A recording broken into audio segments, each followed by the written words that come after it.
I was having to work from home in a very tiny room, they said. One of the straight women who lived there, whom we will call Jill, lost her job, and her way of dealing with that was to take lots of drugs, get pissed and have lots of parties, said Wyatt. They tried to talk to her, but it had little effect.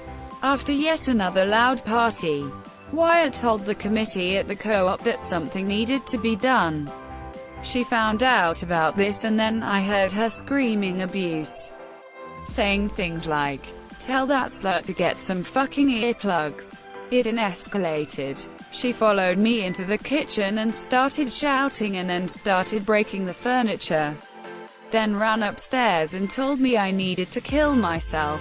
And because she knows I have bipolar disorder, and have a history of self-harm and suicide. That felt very threatening.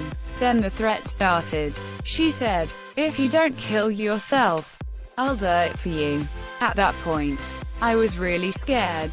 Wyatt phoned the police, who arrived, knocked on Jill's room, and told her to stop making threats. But the next day, the abuse resumed. When I was in the kitchen, she said, "Why did you call the police? Who the hell are you?"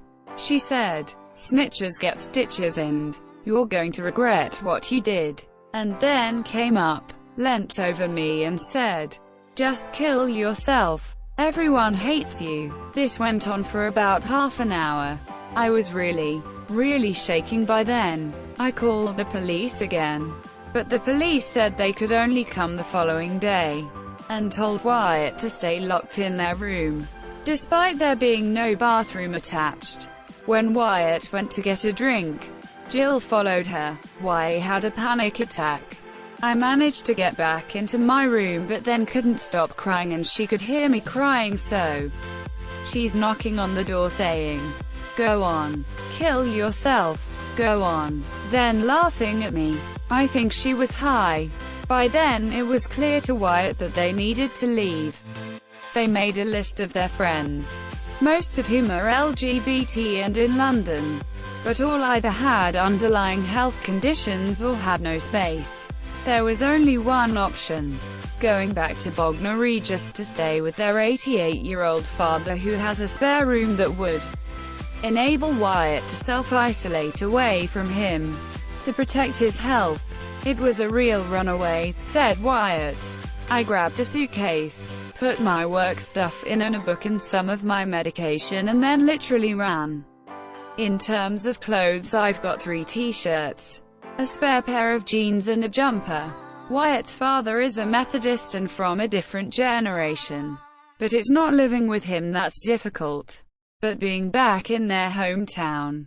"I'm living in a place where I ran from due to excessive homophobic bullying by other children when I was at school," said Wyatt. "It's not easy at all. They know no one else there and get flashbacks walking around. I still tense up when I walk down the high street because for many years when I came back I would still see the people that would throw things at me and chase me down the street." The effect of being removed from their home and the city that welcomed Wyatt is more encompassing than traumatic memories. "I don't fit in. I feel completely out of place. I feel I've been dropped into being age 13 again. I have to get out of here." A few days after speaking to BuzzFeed News, Wyatt phoned again. The committee at the housing co-op had decided what to do about the complainant against Jill. The options available, according to their own processes, could have been to give Jill 3 months to move out, or to move her to another building within the co-op. There are spare rooms available, which Wyatt requested. Instead, in an email seen by BuzzFeed News, the committee told Wyatt their complaint against Jill was hearsay, with no evidence or proof, and suggested an acceptable behavior agreement to be signed by Jill. She and Wyatt should simply sort out your differences between yourselves. "This," said Wyatt, "is not possible when someone has told you to kill yourself and threatened to kill you." Wyatt is receiving help from the Outside Project, an LGBT homeless shelter and support organization. But all Wyatt wants is a safe home to return to. I am devastated, they said. And I don't know what to do. If you like this video, please hit like and subscribe to Tom Snout. Have a nice day.